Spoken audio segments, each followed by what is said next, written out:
Salve, salve, CACDista! Seja bem-vinda, bem-vindo ao resumo de notícias da semana do podcast DEG.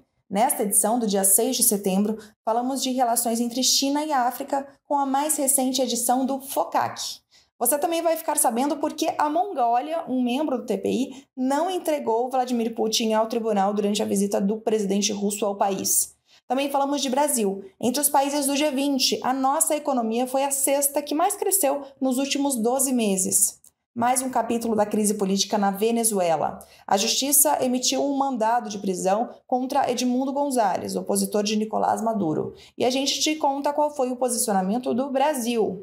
E duas efemérides importantes, os 45 anos da Corte Interamericana de Direitos Humanos e os 75 anos das Convenções de Genebra. A gente aproveita a data para explicar esses dois marcos da Agenda Internacional de Direitos Humanos. Tudo isso em detalhes você acompanha agora no nosso podcast. Começamos falando de relações África-China. Na quinta-feira, dia 5, ocorreu a abertura do Fórum de Cooperação China-África, o FOCAC, em Pequim, na China. No total, 50 líderes de países africanos confirmaram a presença na cúpula, segundo a diplomacia chinesa. O evento termina nesta sexta-feira e é a maior reunião diplomática organizada em Pequim desde a pandemia de Covid-19. Durante a cerimônia de abertura no Palácio do Povo, o presidente chinês Xi Jinping disse que a China está disposta a oferecer 50 bilhões de dólares em financiamento para a África durante os próximos 3 anos. Xi Jinping afirmou que seu país está pronto para aprofundar sua cooperação com o continente africano no domínio econômico e disse que as relações China-África estão no seu melhor período da história. Pequim é o principal parceiro comercial do continente africano, numa relação que atingiu 167 bilhões de dólares no primeiro semestre do ano, segundo as informações do governo chinês. Ao longo das últimas 2 décadas, o país enviou centenas de milhares de trabalhadores e engenheiros para a África para construir grandes projetos e obteve acesso privilegiado aos vastos recursos naturais da África, incluindo cobre, ouro e lítio. O secretário-geral da ONU, Antônio Guterres, participou do fórum.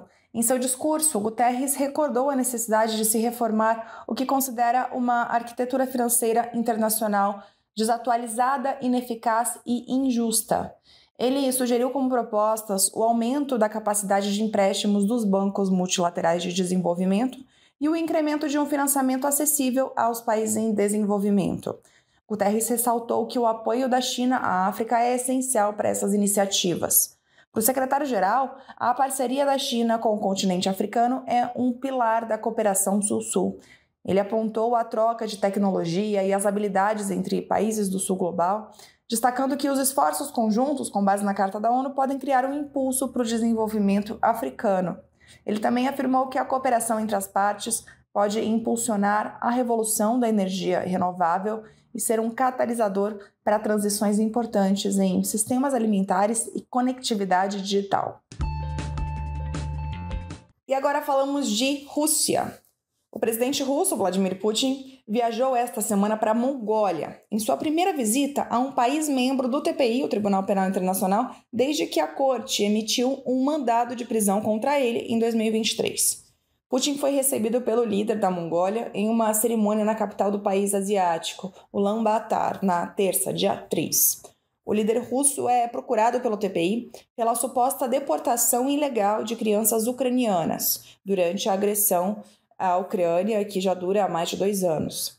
E segundo o Estatuto de Roma, os países membros do TPI devem deter suspeitos em seu território caso um mandado de prisão tenha sido emitido. Só que não há um mecanismo para fazer cumprir isso e a Mongólia claramente não cumpriu essa determinação do TPI. A Mongólia, que é um antigo estado satélite soviético, mantém relações amistosas com a Rússia desde o colapso da União Soviética em 91. O país não condenou a invasão da Ucrânia pela Rússia e se absteve de votar sobre o conflito nas Nações Unidas. Na agenda desta terça, os 2 líderes dos países assistiram a uma cerimônia que assinala a vitória, em 1939, das tropas soviéticas e mongóis sobre o exército japonês, que tinha tomado o controle da Manchúria, no nordeste da China. milhares de soldados morreram durante meses de combates numa disputa sobre a fronteira entre a Manchúria e a Mongólia naquele ano. Mas vamos entender melhor quais aspectos da política externa da Mongólia explicam essa recusa em aceitar e cumprir as determinações do TPI. Bom, a Mongólia ela fica numa posição muito delicada ali na Ásia, entre a Rússia e a China, e ela não tem litoral. Nos últimos anos, o governo do país buscou ampliar as parcerias com vizinhos terceiros, seguindo uma linha estratégica consensual dentro da democracia mongol. Um exemplo foi a assinatura de um acordo com a França para a exploração de uma mina de urânio. E recentemente, em desagrado à China e à Rússia, inclusive, o governo não incluiu no seu programa a construção de um projeto de gasoduto que atravessaria a Mongólia para exportar mais gás russo para a China. Mas ainda assim, o país busca manter um equilíbrio nas relações com as potências, inclusive levando em consideração a grande dependência do país sobre o gás e o petróleo russo. Poucos dias antes da visita de Putin, um projeto milionário de renovação de uma central elétrica a carvão, financiado com um empréstimo russo, foi aprovado com urgência no parlamento da Rússia. E é nesse contexto complexo que a gente entende por que a Mongólia decidiu não obedecer à ordem do TPI. Agora a Mongólia corre o risco de receber sanções pela desobediência às regras do Estatuto de Roma, mas pode também ficar impune, como ficou a África do Sul, também membro do TPI, depois de ter se recusado a entregar o presidente sudanês Omar al-Bashir. Agora falamos de Brasil.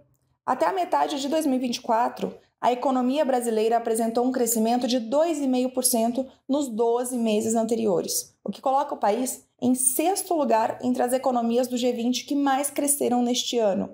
Entre junho de 2023 e junho deste ano, o Brasil só cresceu menos do que Índia, que ficou em primeiro lugar, e na sequência Indonésia, China, Rússia e Estados Unidos. O Brasil empatou com a Turquia em sexto lugar. Registraram um crescimento menor do que o Brasil, por exemplo, os seguintes países: Coreia do Sul, Canadá, México, França, Itália, Reino Unido, além da zona do euro como um todo. Os resultados do Brasil e de outros países confirmam uma tendência apontada para este ano por relatórios de grandes entidades como FMI, Banco Mundial e OCDE, de que a economia global está se normalizando após anos de instabilidade provocada pela pandemia e por conflitos. Esses relatórios sinalizam que o crescimento econômico está vindo de dois lugares em especial: os Estados Unidos e os mercados emergentes, entre eles o Brasil. Os Estados Unidos, a maior economia do mundo, estão crescendo a um ritmo anualizado de 2,8%, segundo dados oficiais do primeiro semestre deste ano.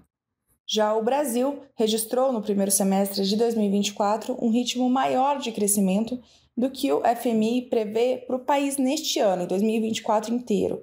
O FMI prevê um crescimento de 2,1% para 2024 e o valor registrado oficialmente de junho do ano passado até o deste ano, como já dissemos, foi de 2,5%. Agora falamos de Venezuela.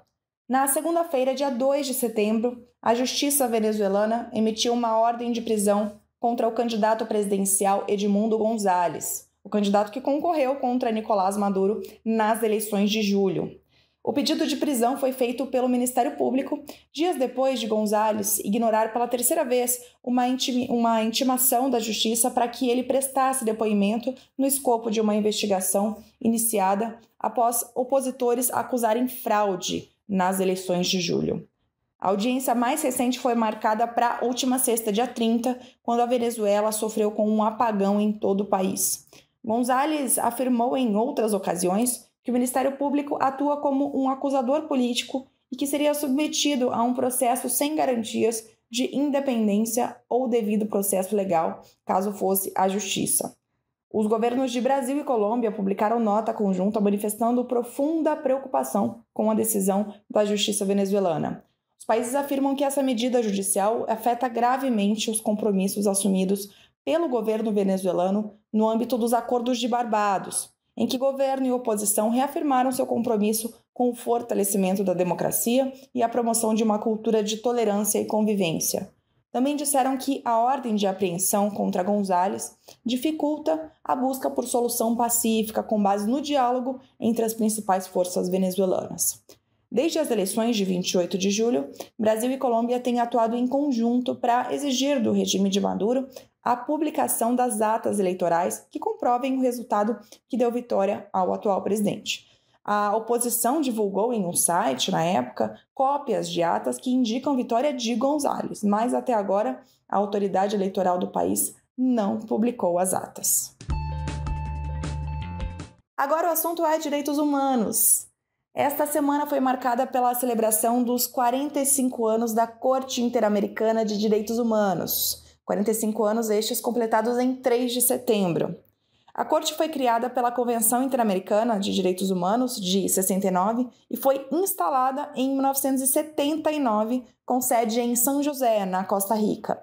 A Corte é composta por 7 juízes que são eleitos a título pessoal, ou seja, não representam seus países, por um mandato de 6 anos, com a possibilidade de uma reeleição.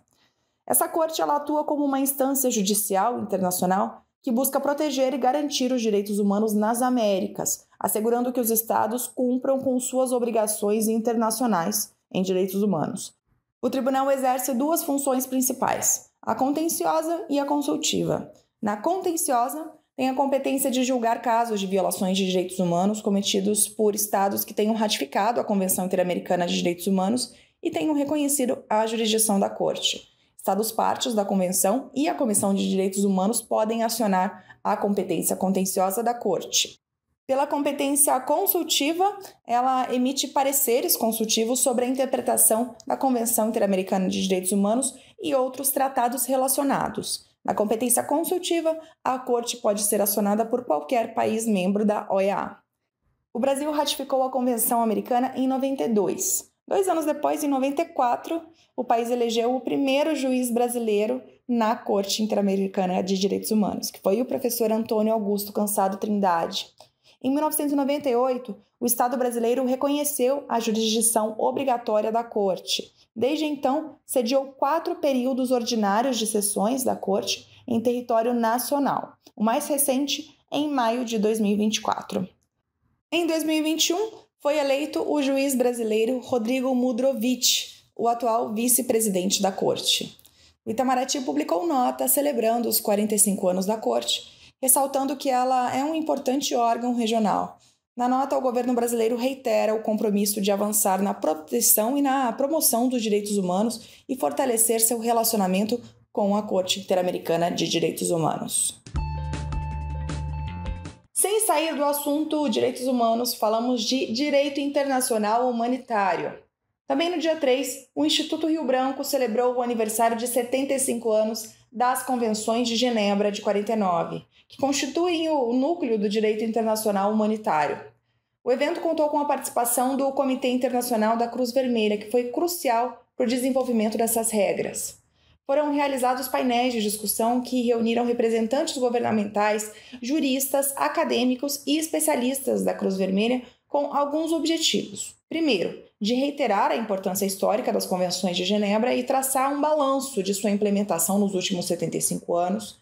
Segundo, de debater as principais transformações observadas nos métodos e meios de guerra não previstas inicialmente nas 4 Convenções de Genebra. E terceiro, de discutir a regulação dessas novas tecnologias de guerra, além de identificar os demais desafios à aplicação do direito internacional humanitário. As 4 Convenções de Genebra de 1949 e seus 2 protocolos adicionais são pilares fundamentais do direito internacional humanitário. Elas estabelecem regras para proteger pessoas que não participam diretamente das hostilidades, como civis, prisioneiros de guerra e feridos em conflitos armados. A primeira convenção protege especificamente os feridos e doentes em forças armadas terrestres. A segunda aplica-se a forças navais. A terceira trata dos prisioneiros de guerra. E a quarta protege civis em tempos de guerra. Os protocolos adicionais de 77 expandiram essas proteções, incluindo conflitos armados internos e aumentando a proteção a civis.